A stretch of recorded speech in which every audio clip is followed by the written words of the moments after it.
¡Yeah! ¡Mozos! ¿Qué hacéis? Hoy vamos a tratar el tema de la planificación, la periodización, ¿vale? Y la programación, que me cuesta hasta pronunciarlo. Básicamente es como organizarnos, ¿vale? Es decir, para poder entrenar, sin más. Para no caer en explicaciones súper largas, encima muchas veces digo cosas y ya las sabéis, o sea, son cosas que redundantes. Todo se basa en programar, todo se basa en, digamos, acotar, en poder temporalmente organizarnos, sin más. Entonces mucha gente confunde periodización con planificación, da igual. En el fondo, decir, es organizarnos a largo plazo, o muy largo plazo, a medio plazo y a corto plazo. Así sencillo. Y de ahí surgen pues los macrociclos, mesociclos y microciclos. Y esa es, digamos, la estructura general, ¿vale? Es decir, que todos vosotros tenéis en mente a la hora de pensar en qué es periodizar. Esto no es nuevo, esto es innato al ser humano. El ser humano siempre tiende a intentar, bueno, quiere obtener un resultado, pues quiere tener todas las variables controladas, acotadas, delimitadas, para poder modificarlas y así controlar el resultado. Por desgracia, la vida y nada, de hecho, que tenga que ver con nosotros, es tan fácilmente acotable, ¿vale? La teoría de la periodización o intentar generar sistemas esquemáticos controlados y demás, el autor que más os suene sea Bompa, ¿no? Pero básicamente, es decir, ha habido periodizaciones para intentar tocar todas las variables y mejorar el resultado desde, bueno, tiempos inmemoriales, ¿no? O sea, tener todo bien estructurado. Después de Bompa, bueno, se vio que los sistemas lineales eran demasiado, bueno, no funcionaban, ¿no? Porque obviamente, es decir, al ser lineal, uno quemaba sus herramientas, quemaba sus barcos demasiado rápido. Entonces el resultado tendía a ser decreciente. Hubo una serie de autores que vieron claramente que el sistema lineal pues tenía ciertas carencias y dijeron, bueno, en lugar de plantearnos que quizá periodizar de manera tan, digamos, tan estructural, no es correcto, o no es lo óptimo, vamos a flexibilizarlo, pero siempre dentro de, como siempre digo, de cajas y de estamentos y de ahí surgieron pues teorías como, por ejemplo, decir, la ondulante, la periodización reversa, en fin, todas las teorías que son hipercomplejas y que hay tantas periodizaciones casi como autores, ¿no? Uno de los autores que más me gusta o más me llama la atención a la hora de periodizar es gente generalmente muy cabal. Siempre pongo ejemplo a gente muy cabal, gente muy preparada, gente con muchos conocimientos, precisamente en aquello que no estoy de acuerdo, porque para demostrar un poquito, decir, que incluso la gente más capaz, muchas veces intentando buscar o encontrar el mejor sistema, se pierde. Uno de los autores que quizá más cite para hablar bueno, de cómo intentaron siempre el sistema de periodización darle un pasito más o darle a un giro, fue Poliquín. Poliquín cogió un sistema lineal y dijo, esto hay que cambiarlo. Ya había sistemas no lineales, ya existían los sistemas ondulantes, pero a Poliquín le dio esto, fue revolucionario porque ondulaba, ¿vale? Pero ondulaba incluso dentro de un entrenamiento, por ejemplo, dividido en 2 días. Esto es, en el mismo día podía hacer 2 ondulaciones diferentes o 2 programaciones diferentes, cambiando variables.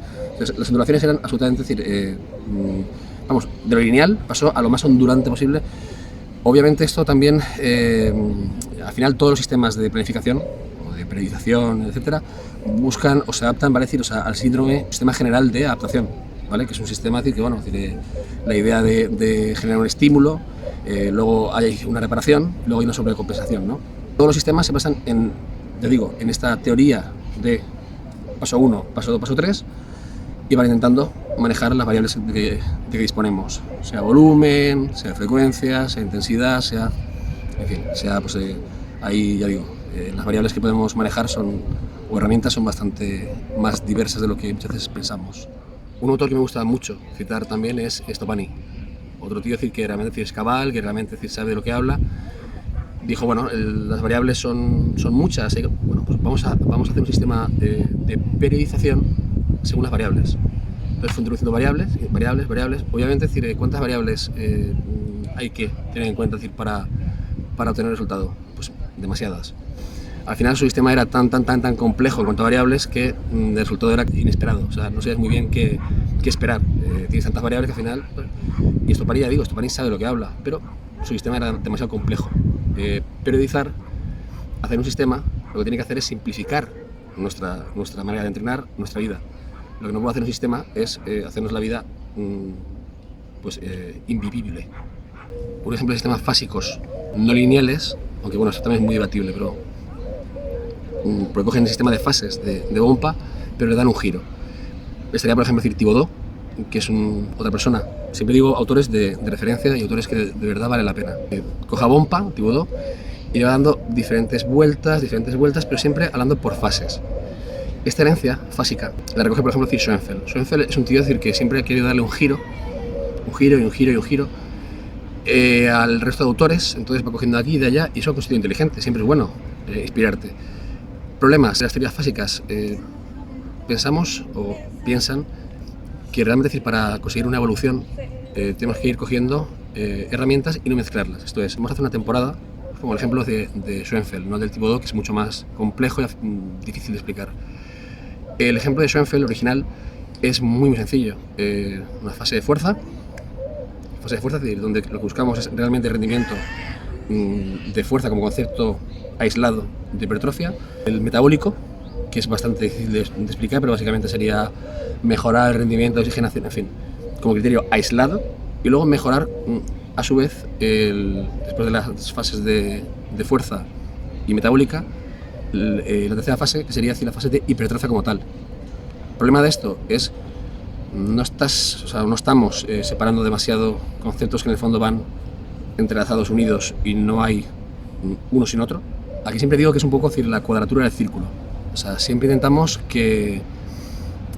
buscamos un poco como es tan incontrolable, ¿no? O sea, vamos a intentar acotarlo y así controlarlo. No funciona así. O sea, la realidad no funciona así. No podemos coger, ya digo, el sistema X, Y, cualquier sistema de entrenamiento funciona según una serie de variables. Estas variables serían macro variables. Según las macro variables, interaccionando tipos con las circunstancias del sujeto, pues obviamente van a dar lugar a una serie de resultados. Estos resultados se darán por una serie de micro variables. ¿Somos capaces de analizar, de modificar, de cambiar las micro variables? Directamente no. Lo único que podemos hacer es ver resultados, intentar interpretarlos lo más posible y modificar las herramientas de que disponemos, esto es, las macro variables. ¿Esto es efectivo? Pues básicamente no. O sea, esto es una chapuza. Si veis, todo tiende a lo mismo. Encorsetamos, y cuando encorsetamos fallamos. Es siempre la búsqueda del truco, la búsqueda del plan perfecto, la búsqueda de aquello que nunca va a fallar y va a funcionar siempre, en toda persona, en toda circunstancia. Buscamos una especie como de regla, de fórmula, como si esto fuera un fenómeno físico que pudiera cuantificarse y repetirse experimentalmente un sinfín de veces.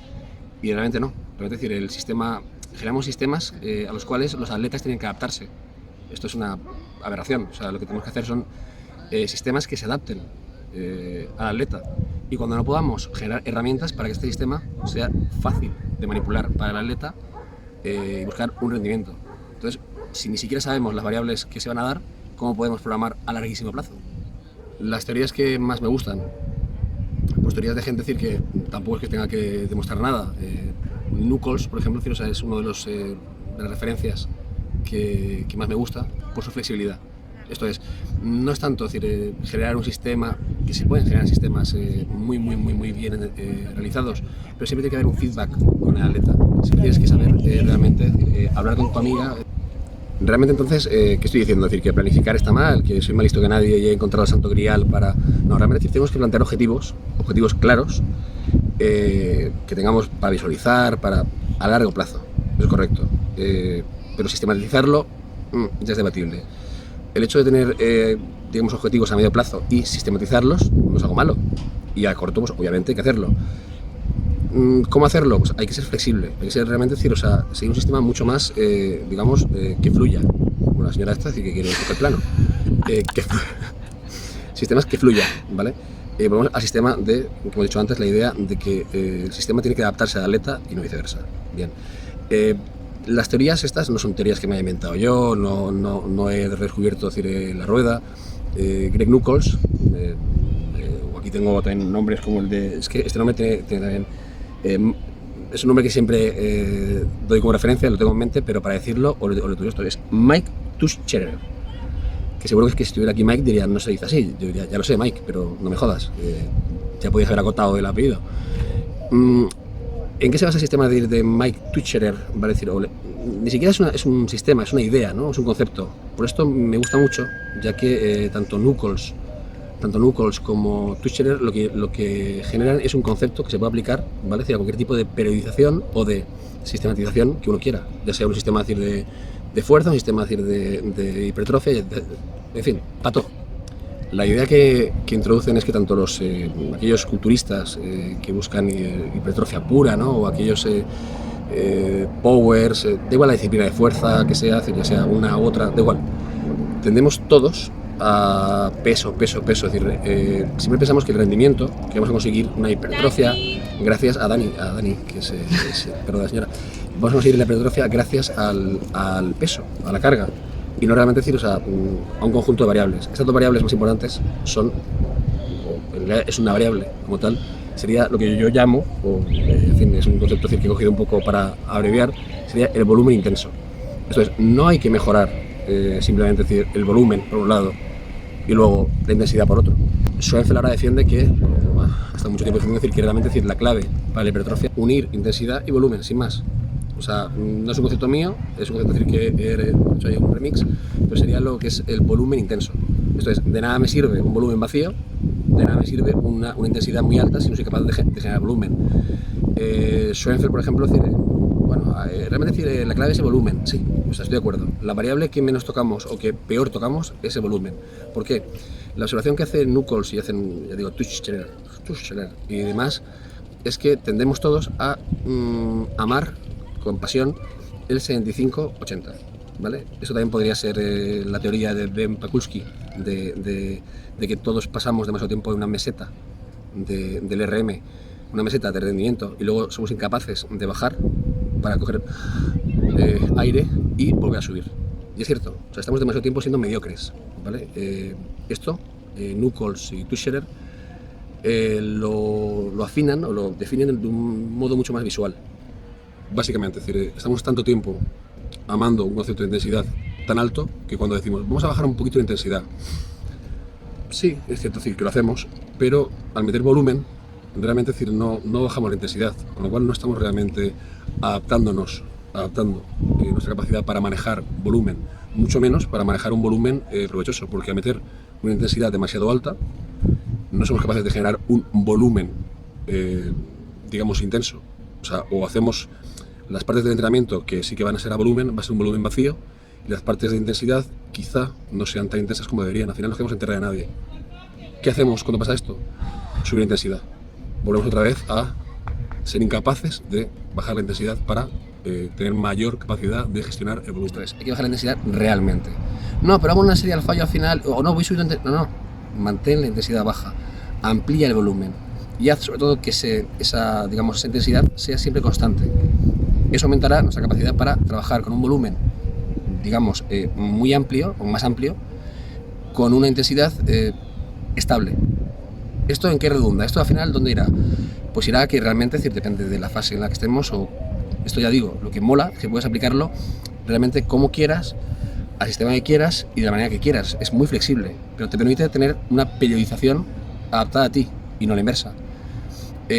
Cuando tienes esa capacidad, es decir, para manejar el volumen, ¿vale? Y crees que realmente, es decir, has ganado una capacidad para generar un volumen intenso al 70%, al 65%, el que tú quieras, pero has aumentado tu capacidad para admitir volumen sin que la fatiga llegue a someterte, realmente, es decir, puedes cambiar a un sistema digamos mucho más con carga mucho más pesada, con mucho más, y acercarte otra vez al 80%, a 75%, en fin, a cargas más pesadas, más intensidad, y reducir el volumen.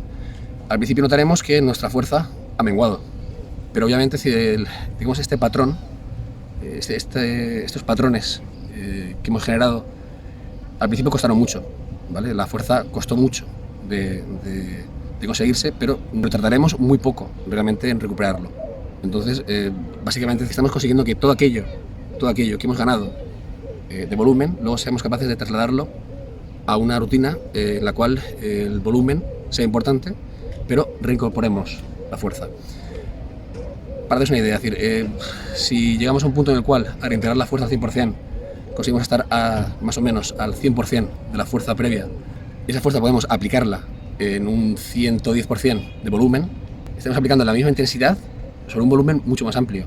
Y esto ya hablo, esto en el peor de los casos. Generalmente, es decir, cuando experimentas con diversos atletas, te das cuenta de que también mejoran la fuerza, con lo cual al final es un principio en el cual mejoras lentamente la fuerza, mejoras la hipertrofia y encima en un volumen mucho más amplio. Mejoras tu capacidad para generar intensidad en más volumen. Ya digo, no es reinventar la rueda, es hacer una idea, un concepto que se pueda aplicar prácticamente a todo, ¿vale? Le he puesto el nombre de volumen intenso, pero ya digo, Nucos lo llama.